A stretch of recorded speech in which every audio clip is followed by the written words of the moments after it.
Hoy vamos a darle una vuelta a un texto que es realmente denso y fascinante. Se titula Lo que somos en Cristo. Sí. Y explora la identidad del creyente con unas metáforas, unos roles que son francamente muy radicales. Mucho. La idea de partida es una cita muy conocida de Gálatas. Ya no hay judío ni griego. Todos vosotros sois uno en Cristo Jesús. Y yo siempre me he preguntado qué significa de verdad ser uno en este contexto. Claro, porque no es una simple declaración de igualdad. El texto lo desglosa de maneras que te obligan a cuestionar la propia idea de un yo individual. Exacto. Y es fundamental entender su estructura para no perderse. Este documento no es una narrativa, no te cuenta una historia. No. Es más bien, no sé, como una construcción teológica, como un arquitecto que va añadiendo capas a un edificio. Cada sección que vamos a analizar es una faceta de una misma idea central casi obsesiva. La unificación. La unificación total, la fusión existencial, entre el creyente y la figura de Cristo. Y para empezar a levantar este edificio, el texto pone un cimiento muy particular, y a primera vista un poco extraño, la idea de donación. De acuerdo, pues empecemos por ese cimiento. El texto arranca con una afirmación en mayúsculas. Somos su donación. No habla de creación en un sentido técnico, sino de un acto de darse. de ceder una parte de uno mismo. Eso es. Describe una especie de reacción en cadena. Primero, Dios dona de sí para crear la materia y dar vida al hombre. Ajá. Luego, el hombre dona de sí para que se forme la mujer. Y finalmente, la pareja dona de sí para crear a los hijos. Vale, y la conclusión a la que llega es asombrosa, por lo simple que es. Así, 1 más 1 son 1. Es casi una afrenta a las matemáticas, ¿no? ¿Cómo desentraña el texto esta aparente contradicción? Pues lo hace planteando que la lógica de la donación no es la de la suma, sino la de la fusión. Ah, claro. Cuando algo se dona de sí mismo para crear otra cosa, una parte del original ya vive en lo nuevo. No son dos entidades separadas. Sino una que se ha expandido. Exacto. Esta cadena de donaciones es el principio fundamental que, según el texto, rige toda la existencia. Y, por supuesto, esto es la base para entender lo que viene después. Entiendo. El texto sugiere que toda esta secuencia culmina en Cristo, que se dona a sí mismo en un acto, final, definitivo, para formar la Iglesia. Entiendo. Es como si cada acto de donación anterior fuera un ensayo para este último, el más importante. Podría verse así. Y esa donación final nos lleva directamente a otro concepto que el texto resalta con la misma fuerza. Somos su porción, su propiedad. Aquí el lenguaje cambia.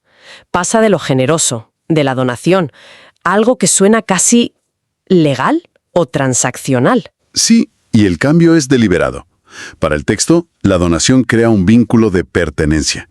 Y no se anda con rodeos para demostrarlo, usando un lenguaje que hoy, pues, nos puede resultar chocante. Por ejemplo. Pues cita fuentes que refuerzan esta idea de compra, de adquisición. Por ejemplo, en Tito se habla de purificar para sí un pueblo propio, y en Corintios es todavía más directo. Sí, ese lo conozco. Habéis sido comprados por precio. Un momento. Esa idea de ser comprados por precio puede sonar bastante incómoda en el siglo XXI. Desde luego. Evoca imágenes de, no sé, de mercados de esclavos, de una anulación total del libre albedrío. ¿Cómo aborda el texto esa posible interpretación tan problemática? Claro, y esa es una muy buena pregunta, la verdad. Y creo que el texto lo abordaría diferenciando el propósito de la compra. A ver. No se trata de una posesión para la servidumbre, sino de una adquisición para la liberación. Es como comprar un esclavo no para hacerlo tuyo, sino para darle la libertad. Vale, entiendo la analogía. Se te compra para sacarte de un sistema y meterte en otro. Por eso la pertenencia aquí no es como la de un objeto. Es una filiación que se establece a través del sacrificio, de esa donación última. No anula el albedrío, sino que lo reorienta. Eso es. Desde la perspectiva del texto, lo reorienta hacia su verdadero dueño y propósito. Vale, aceptando esa aclaración, la idea sigue siendo muy potente. Si aceptamos esta idea de pertenencia radical, el siguiente paso que da el texto es casi de ciencia ficción. Totalmente. Pasa de lo conceptual, de lo legal, a lo biológico. Exacto. Ya no es una cuestión de propiedad, sino de encarnación. El texto afirma que los creyentes no solo son parte de él, sino que son literalmente sus manos, sus ojos y sus pies. aquí en la tierra. Es que en el contexto de este documento no se presenta como una metáfora poética, para nada. Es una realidad funcional. La consecuencia lógica. Es la consecuencia lógica, ¿sí? Si algo te pertenece por completo, puedes actuar a través de ello. A ver, analicemos estas partes del cuerpo una por una, porque es fascinante. Venga, primero, somos sus manos. El texto les atribuye un doble propósito muy definido. Por un lado, para sanar. Cita a Marcos. Sobre los enfermos pondrán sus manos y sanarán. Una función de restauración. Eso encaja con la imagen popular de Jesús, la de sanador. Pero has dicho doble propósito. ¿Cuál es el segundo? Aquí viene lo sorprendente. El segundo propósito es para juzgar. Vaya. Se apoya en una cita de Isaías que dice: «Mis brazos juzgarán a los pueblos». Y claro, esto crea una tensión inmediata. Desde luego. Esa dualidad de las manos, sanar y juzgar, es bastante chocante. Una es un acto de compasión absoluta y la otra de autoridad suprema. ¿El texto ofrece alguna pista sobre cómo se reconcilian? No. O sea, ¿se espera que el creyente sea capaz de ser enfermero y juez al mismo tiempo? El texto no lo reconcilia explícitamente, pero lo presenta como dos caras de la misma moneda. Implica que una intervención divina completa incluye tanto la restauración del bien como la confrontación con el mal. No puedes tener una sin la otra. Exacto. La mano que sana una herida es la misma que puede amputar un miembro gangrenado para salvar el cuerpo. Es una visión integral, aunque sin duda, como dices, representa una responsabilidad abrumadora para quien se considera esa mano. Entiendo lo de las manos como una metáfora de la acción, de la intervención. Pero, ¿cómo se traduce ser sus ojos? ¿Se trata de percepción, de ver el mundo de una manera diferente? Exacto. Pero va mucho más allá. Para Somos sus ojos, el texto utiliza una cita de Zacarías que es de una intimidad casi dolorosa. A ver. El que os toca, toca a la niña de su ojo. Uf, la niña de su ojo. Esa frase es más que un simple modismo de cariño. En el hebreo original se refiere a lo más preciado y vulnerable. La pupila, el centro mismo de la visión. Claro. La identificación es, por tanto, absoluta. Un ataque contra el creyente no es un ataque contra un seguidor. Es un ataque directo al centro de la percepción de Dios. Es una imagen de una intimidad casi violenta. Sugiere una vulnerabilidad compartida. Si te tocan a ti, me duele a mí en lo más sensible. Esa es la idea. Y además, el texto lo conecta con una imagen muy críptica del libro de Apocalipsis, los 7 ojos del Cordero. ¿Ah, sí? Aquí se interpretan como los 7 dones del Espíritu que residen en los creyentes. De modo que los ojos no solo ven el mundo con la sensibilidad de Dios, sino que están dotados de una percepción espiritual. Una capacidad de ver más allá de lo evidente. Eso es, manos para actuar, ojos para percibir con una sensibilidad y una profundidad divinas. Me falta la última parte.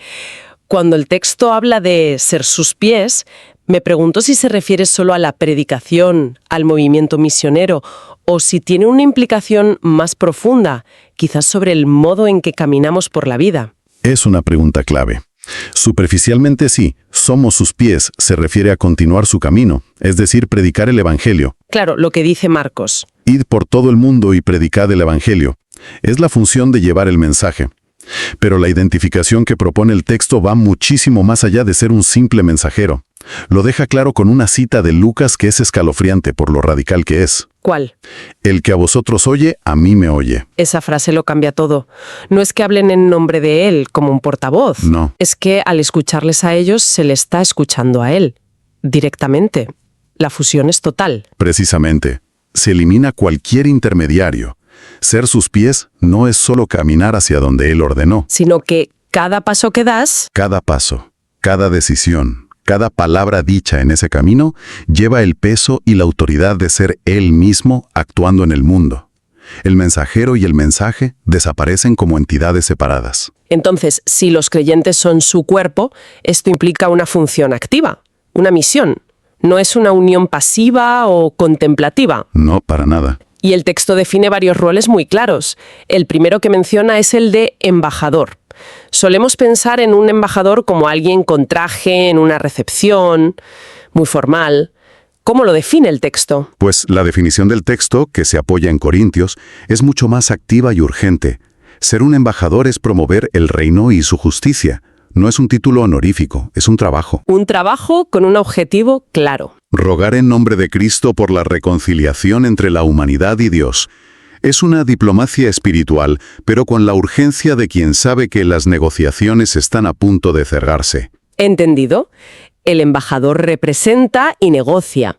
Y esto se conecta con el siguiente rol que menciona. Mediadores sacerdotes. Si el embajador representa, el mediador es más como un abogado, un intercesor. Exacto. El texto lo plantea como un rol casi legal, como el de un abogado defensor que no solo presenta un caso, Sino que busca un acuerdo. Busca activamente un acuerdo favorable entre dos partes que no se entienden. Citando el libro de Éxodo, se establece que son un reino de sacerdotes y su función, como detalla Timoteo, es hacer rogativas, oraciones, peticiones por todos los hombres. Es un trabajo de intercesión constante y supongo que si eres un buen mediador, si tu intercesión tiene éxito, el resultado es la reconciliación. Lo que nos lleva al tercer rol. Reconciliadores. Es la consecuencia lógica, pero de nuevo, el texto añade un matiz radical que lo cambia todo. Siempre hay un matiz radical. Siempre. Dice que a los creyentes se les encarga la palabra de la reconciliación y añade la clave, no tomando en cuenta los pecados de los hombres. Ostras. Esto es fundamental. No es una reconciliación negociada donde cada parte cede un poco. Es un perdón proactivo y unilateral. El reconciliador no espera una disculpa, la ofrece primero. Eso es un listón muy alto. Y nos queda el último rol, enviados. ¿Qué añade este a los anteriores? Añade el mandato de la acción externa. Si los otros roles se pueden ejercer desde una posición más estática, ser enviado implica movimiento. La cita de Juan es un mandato directo. Como me envió el Padre, así también os envío. Es una comisión para salir al mundo. Sí, y me llama la atención el contraste en las metáforas que usa el texto para describir esta misión. Por un lado dice que son ovejas en medio de lobos, que suena a víctima, a vulnerabilidad extrema. Sí. Y por otro, la luz del mundo, que es una posición de poder e influencia. Es una contradicción fascinante. ¿Cómo conviven esa vulnerabilidad y esa autoridad en la misma misión? Se supone que deben ser influyentes, pero a la vez estar dispuestos a ser devorados. Creo que el texto sugiere que la autoridad no viene de la fuerza, sino precisamente de esa vulnerabilidad. La luz no necesita gritar ni pelear, simplemente brilla. Claro. Y la oveja no vence al lobo luchando, sino que su propia naturaleza pacífica expone la violencia del lobo. Es una forma de poder muy diferente a la que el mundo reconoce. La influencia viene de ser radicalmente distinto. Todo este proceso, ser donado, convertirse en un cuerpo, asumir estos roles, parece un viaje de transformación agotador. ¿Cuál es el destino final? El texto habla de llegar a la medida de la estatura de la plenitud de Cristo. Sí, Que es una frase tan poética como abstracta, que significa en la práctica. Ese es el objetivo último. Y la cita clave es de Efesios. Hasta que todos lleguemos a un varón perfecto, a la medida de la estatura de la plenitud de Cristo. Todos. lo importante aquí es el todos. No es una meta de mejora personal e individual, sino una conformación colectiva a un modelo perfecto. Pero, ¿significa esto que todos se vuelven clones perdiendo su individualidad? ¿O es más como diferentes instrumentos en una orquesta que, aunque distintos, juntos tocan la sinfonía perfecta? Me gusta mucho esa analogía de la orquesta. Creo que capta la idea. No se trata de anular la individualidad, sino de armonizarla. Claro. El violín sigue siendo violín y la trompeta sigue siendo trompeta, pero ambos tocan la misma partitura, contribuyendo a una plenitud que no podrían alcanzar por separado. Vale. Y el texto subraya que esto no es algo que el creyente logre por su cuenta. Cita a Pedro para mostrar 4 acciones que Dios mismo realiza para que esto ocurra. Él mismo perfecciona, afirma, fortalece y establece. Así que no es un esfuerzo puramente humano. Es una co-creación, por así decirlo. El creyente participa, pero la obra final está garantizada por el director. Podría decirse así. Y esta transformación asistida culmina en la idea más radical de todo el documento, resumida en una cita de Colosenses: Cristo es el todo y en todos. Ahí es nada. Aquí la distinción entre el individuo y la divinidad parece disolverse por completo, y el motor que impulsa toda esta unificación, el combustible de todo el proceso, es, según el texto, el amor. El objetivo final es llegar a tener los mismos sentimientos de Cristo. Una alineación total. Total. No solo de acciones o pensamientos, sino de motivaciones y emociones. Hemos hecho un recorrido vertiginoso, ¿eh? Empezamos con una donación que llevaba a una propiedad liberadora.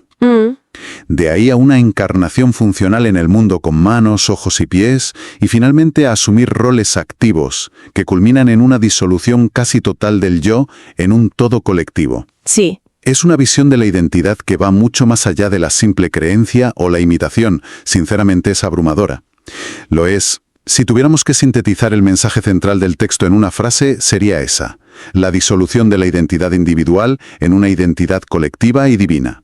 Ya. No se trata solo de imitar a Cristo o de seguir sus enseñanzas, que es donde se quedan muchas interpretaciones. Esto propone una fusión existencial. El objetivo es que el creyente se convierta literalmente en la continuación de Cristo en la historia. Se borran las fronteras del yo para integrarse en un nosotros que es a su vez Él. Y esto nos deja con una reflexión final que trasciende la teología. El texto afirma que para ser uno con Cristo se debe llegar a pensar como Él piensa, ver como Él ve, pero sobre todo amar como Él ama. Esto plantea una pregunta fundamental sobre la naturaleza de la empatía y de la identidad misma. Nos obliga a preguntarnos, si lográramos esa empatía total, esa fusión de perspectiva con otro ser, ¿seguiríamos siendo nosotras? ¿O la empatía perfecta es en realidad la aniquilación del yo? ¿Dónde está la línea entre la unidad y la desaparición?